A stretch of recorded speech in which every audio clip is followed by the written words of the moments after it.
Welcome to the deep dive. Today, you've handed us a stack of sources on what has to be one of the most profound and really elegant spiritual concepts I've ever come across. It really is. Our mission today is to unpack it. Io Matua Kore. And it's a vital deep dive to take. We're talking about the concept of the supreme being, or maybe a better way to put it is the ultimate spiritual source from certain Māori and wider Polynesian traditions. It's dense, but the insights are universal. Absolutely. The documents all suggest that, while many of us might have heard of Rangi and Papa the Sky Father and Earth Mother, far fewer really understand the source that came before them.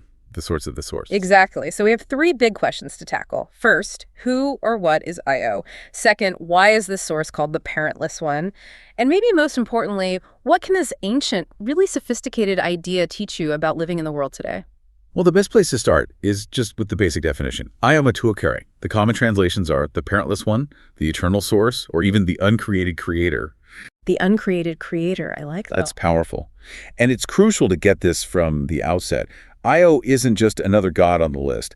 Io represents the absolute ultimate origin. It exists before the heavens, before the earth, before the very idea of time. And that's the key distinction, isn't it? This isn't a deity who's in charge of a specific thing, like a god of the sea or a harvest god. Not at all. Io is entirely outside the creation it kicks off. Right. It's the pure, unmanifested essence from which all reality eventually, emerges.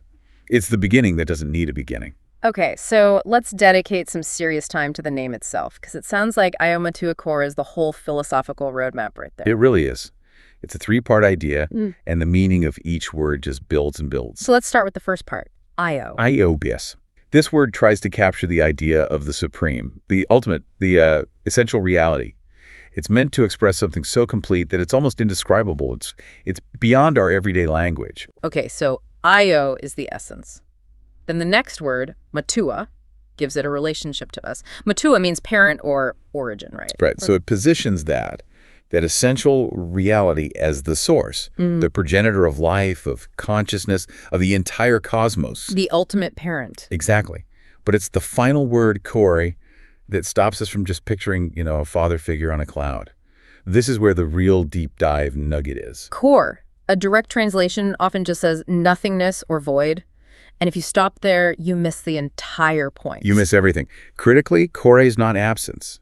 It is not simple, empty space. The sources are so consistent on this. Kore is the fertile nothingness. It's the unmanifest potential. Okay, unpack that. Fertile nothingness. Think of it like a cosmic blank slate that holds the blueprint and the possibility for absolutely everything. It's a void that is full of potentiality just waiting to be expressed. Wow, okay, that distinction changes everything. So the core metaphor isn't that creation came from something that was already there. It's that before there was form, there was formlessness. Before creation, there was just pure, unbounded potential. It means that reality, at its very root, is infinite possibility. And that just reveals the incredible sophistication of this worldview. This isn't some local tribal god. It's a universal principle. So if we zoom out a bit, it's fascinating how this concept from Polynesia lines up with some of the most advanced mystical ideas from all over the world. It really does. You see these clear echoes of impersonal, indescribable origin in concepts like Brahman and Hindu philosophy, the ultimate formless reality. Or the Tao in Taoism, the nameless source and flow of the universe. Yes, or even in the West. It brings to mind Ein Sof in Kabbalah, which is this idea of the infinite light before any divine manifestation happens. So there's a common thread here. A very strong one. The idea that Io Matua Kore expresses so beautifully is that the absolute is independent and self-existent. It's like Aristotle's unmoved mover, the thing that moves everything else but is moved by nothing. It suggests the kind of universal human realization. Yeah. Existence has to come from something utterly complete and eternal. Okay, so if Io is this infinite parentless potential, how does that potential actually become the structured physical world we're all living in? That gets us into the cosmology, I guess. Precisely. The second major teaching here is that Io is the uncreated beginning. Ultimate reality doesn't depend on anything else. It's the eternal source, unborn and completely self-existent. But wait, hang on. If Io is the parentless one, the uncreated, how does the creation story even start? I mean, how does that chain of emergence actually work? It feels like a bit of a paradox. That's a sharp question. And it gets to the complexity of the whole spiritual structure. See, Io doesn't personally come down and start molding clay or something. Right. Io initiates the cosmic process. It establishes the natural order and the structure of the cosmos itself. So Io sort of sets the machine in motion, but doesn't necessarily run the day-to-day operations. That's a great way to put it. From Io emerges the next tier down. Rangi, the Sky Father, and Papa the Earth Mother. And from them emerge the Atua. Now, we have to be clear about the Atua. They aren't gods in the way we might think of Zeus or Thor. Absolutely not. They are manifestations. They're spiritual forces, personifications of nature. Really, they're just aspects of Io's structure being expressed in the world. Tane, the force of the forests, is an Atu. Tangaroa of the sea is an Atua. They're all aspects of the single source, not a bunch of independent creators. That makes the whole system feel so much more cohesive.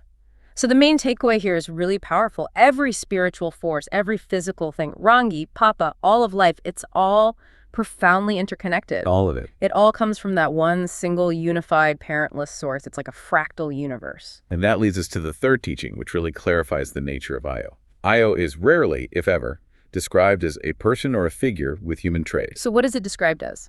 The sources talk about Io as something more fundamental, as breath, as light, as energy, or just pure consciousness. That shifts the whole understanding, doesn't it? We're not dealing with some kind of anthropomorphic god. We're dealing with a fundamental force. Yes, it echoes that spiritual truth you find everywhere, that life is infused with this sacred energy, and everything that exists is animated by what you could call the spark of the source. It reframes the whole universe. It's not just a bunch of inert matter. It's a living, breathing entity animated by this foundational, eternal energy. Exactly.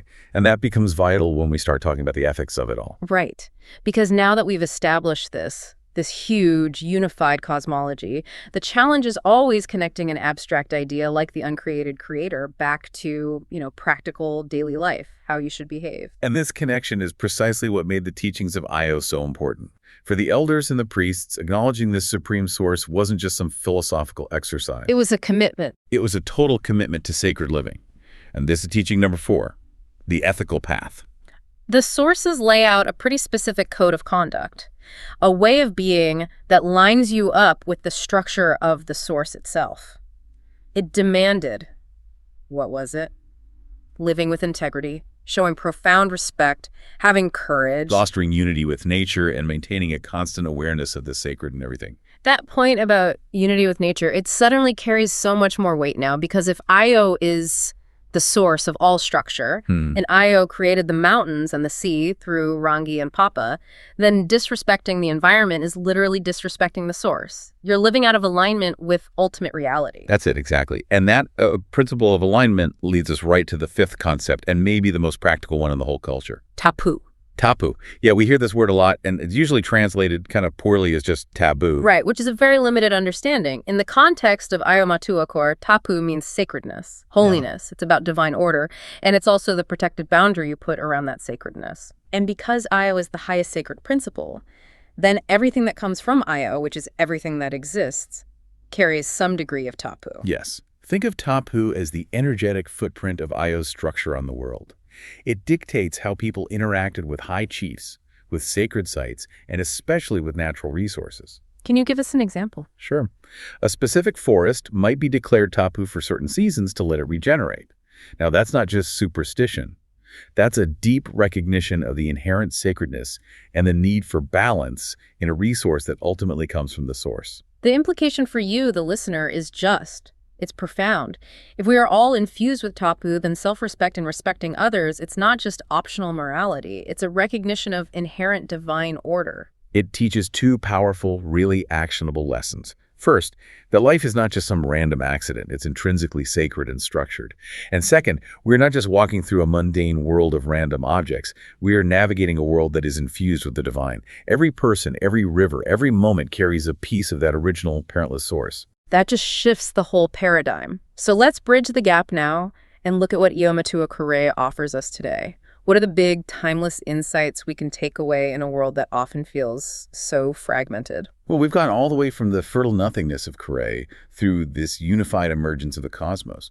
If we boil all that ancient knowledge down, we get some very specific, very modern relevance. Okay, insight number 1. Building right off that Kore concept, it seems to be that the deepest potential lies in the unknown. True creativity, true power, it doesn't live in what's already visible, it lives in the unmanifest potential. Structure emerges from formlessness. That's perfect. And second, the whole system of the Atua emerging from Ragi and Papa really drives home that everything comes from a single unified source. This idea of oneness, that every living thing is a manifestation of the same underlying energy. I mean, that's the spiritual solvent we need for so much modern division. Right. Third, and this gets back to the ethics we were talking about, true power, true leadership, the kind that those priests who acknowledged Io were seeking. It's not rooted in dominance over other people or over nature. No, it's the opposite. It's rooted in humility, in awareness, and in living in this deep reciprocal harmony with nature, which is the direct physical expression of the source's structure. And finally, the fourth insight, which comes from the practical application of tapu. Radical respect is mandatory.